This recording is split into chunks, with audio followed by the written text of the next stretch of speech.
This is the Ghana Today podcast show, the only show that bridges the gap between knowledge and those supposed to acquire them. We talk politics, sports, music, trends, and some rants here and there. My name is Nami Sky, and I am your host.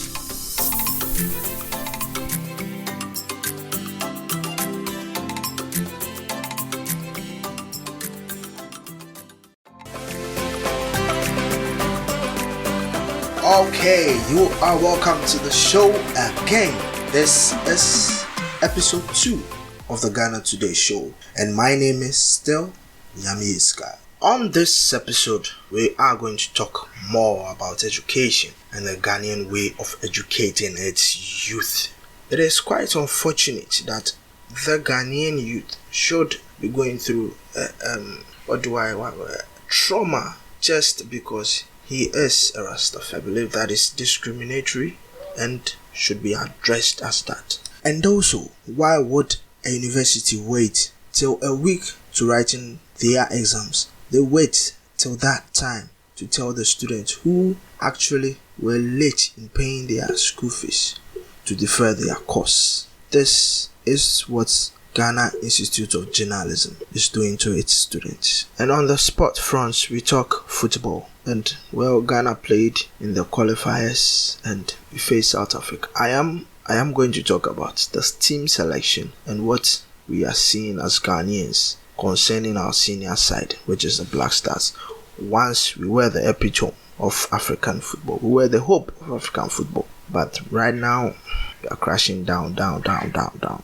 And on the last segment, I tell you why the GES should allow every hairstyle on its campuses across the nation. This is the Ghana Today show. Let's get started.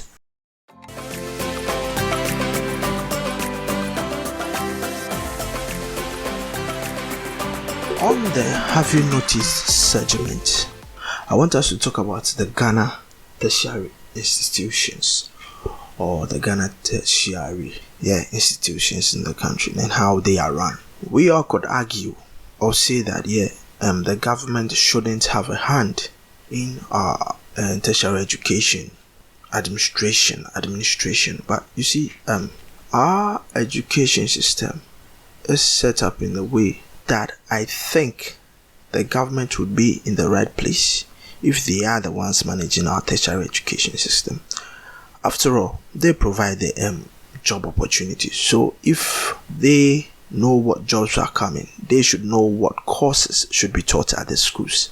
And another reason why I'm saying this is because over the years, our tertiary education has been in the hands of private people. And what progress has it made? You hear comments over the years about how our university graduates are half-baked students churned out from our various universities.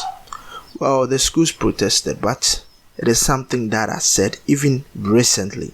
One of the A's journalists talked about this vehemently, saying most of our university graduates, when they come for interviews for jobs, do very bad, which it is quite unfortunate, but sometimes the truth is the truth. We've also had incidents where students would be protesting against the leaders of the schools for this and that. A recent example is the Ghana Institute of Journalism. The administration thought it was wise to ask students to defer their course, and the reason be that they pay their fees late. Why? If you know you can't afford them being on the course, or it will affect your programming, why don't you tell them to wait next year or next semester or something? They go through the courses, and we are not in a normal time. You increase the fees, they didn't complain. They paid for their own data to study from home. Now you are telling them because they pay their fees late, they should defer, and it's just 1 week to examination. What is wrong with our system? In the past couple of years, the problem was KNUST, Kwame Nkrumah University of Science and Technology. The same problem, not actually the same, but students fighting administration for things that sometimes are not even necessary. You see, so back to my point. If government has a hand in our tertiary, or has a member on the board, or is a major stakeholder in our tertiary universities administration, I think it will be far better than these private people who don't even care about what you want to do. They only care about the grades you take, you come in with, and the fees you pay, you can pay, or you should pay, which is quite sad. If government has a hand in this, they would know how Ghanaians can afford, or what Ghanaians can afford and pay. So I'm just sad, it's just sad. Our tertiary institution would bother you with mass when you come, or your choice of studying the university is to do English or literature or the arts. You fail to qualify to attend the university if you fail maths. Well, I think you shouldn't fail maths, but it shouldn't be a priority for a student who is coming to study journalism or English or the arts. So in the nutshell, I think those currently managing our universities are doing a bad job and should rethink on what is better for the tertiary institutions in the country. That's my take on that. You are still listening to the Ghana Today Show. This has been your host, Nyamieska.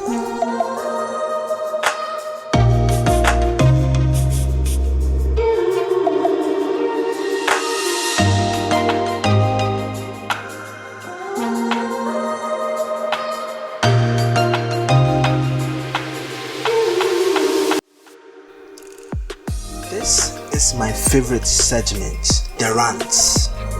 On today's show, I'm talking about why we should keep our hairstyles in schools. And this is my opinion. You can form yours later. This is my opinion. Let's get started. Listen, our education system has a basic set of rules and regulations, right? And these are how they are. You can't do anything that infringes upon their regulations, but nothing like personal personal preferences. So if Achimota says its rules and regulations states no long hair or dreads are not allowed in the schools, I agree, I get it, but on what basis? Is it on religious basis? Is it just school rule, or you just hate Rastafarians? Now listen, if it is just school rules, it can't be amended. The law was made by humans, and humans can amend it. If it is based on religion, then I stipulate that any government or every government school that is forcing students to go to worship or to have a Muslim worship session should be stopped. I'm a Christian. I am all for Christian worship and all that. But if on the basis of religion you ask someone to take off the dread, which is kind of part of that person's religious beliefs or norms, then actually you are just telling them that, look, this is our rules, or this is my school and I do what I like, not what my rules and regulations states. That's my opinion on if it's on a religious basis. Now that's it. Style and preferences. Yes, you can tell the person, look, these are the school rules. Your style and your preference is not above the regulations of the school. I agree, but look, we are in a country where especially female students who go through the basic schools, the high schools, they'll actually shave off their hair through this period till they reach maybe the universities, and they'll actually go in for these artificial wigs and all those stuffs, and we will complain. The men actually will start complaining, these Brazilians, the Brazilian hair are costly, we are giving money to the white man, we should cherish our hair, the natural hair and all the talks. But we have been the problem all this while. Exempts the male students. The male students, some even don't care if they have hair or not, but the female students should be taught how to groom their hair so that when they grow up they can take care of it. It's like saying sometimes students dirty their uniforms and don't stack in well and don't iron them properly, so school uniform should be banned. You can't say that. Sometimes a school uniform and students would be dirty or would be best sing. Now I can say enunti the school uniforms are not matched, so it should be banned. I don't think it is right. When you want someone to know how to take care of something, you give them that thing and tell them to take or show them how to take care of those things. That is what I call proper nurturing and teaching. Not taking it away from them and later complaining that they like wearing artificial hair wigs and all those stuffs. It's quite unfortunate that our leaders who are supposed to know better about these things are rather following norms or outdated practices that were meant to tame the black man. These haircuts or low haircuts are from the colonial masters, just to tame us, saying our hairstyle are wild and all those stuffs. There was once an era where Afro was the ish and nobody complained. Why should hairstyle be a problem? And there should be exemptions in these schools. Like, this particular student is a Rastafarian and that's his religion. Chichna opeso oyi dreads no, and it's not like the dreads is like a 1 month dread or a 1 year dread. The boy has kept it all his life. Just have an exemption for this guy. Let him go to school. He's a bright student. Your rules were made by humans, and I think we can make an exemptions to these things. We have foreigners who come to these schools and they wear their long hair like that. You don't complain. But when black or local kids do it, it's disrespect and it breeds and on uniformity or something. It's just weird coming from a black man who is trying to empower its youth and all those things. So yeah, the hairstyle, I think students should be allowed to groom their hairs.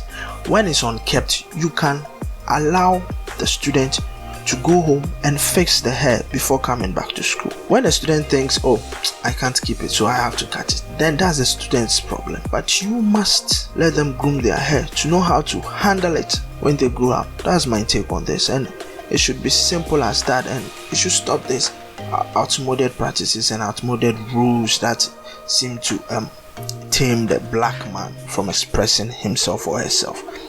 It's quite unfortunate that this thing had to happen in the 21st century when we thought everything was okay right now. But I think there is still some hate in there and we must address it. And personally, I think there are some things that are not welcomed, and frankly, if you tell me, I think some things should not be considered, but certain things like the hairstyle, the skin color shouldn't be a problem or shouldn't be a problem for rejection. It's quite unfortunate that we had to go through this. I personally was very sad and I couldn't talk about it. I couldn't even tweet about the problem because it was disheartening and an ugly sight to behold personally. This has been the rant on the Ghana Today show. My name is John Nyamiye Dazi, but you can call me Nyamiye Sky. To conclude on this week's episode, I'd like to say a big thank you to everyone who downloaded or listened or streamed the first episode. I hope you enjoyed it, and I hope you enjoyed this one also. This has been the Ghana Today show, and I would be and always be your host, Nyamiye Sky. Stay blessed and have a blessed weekend. God richly bless you.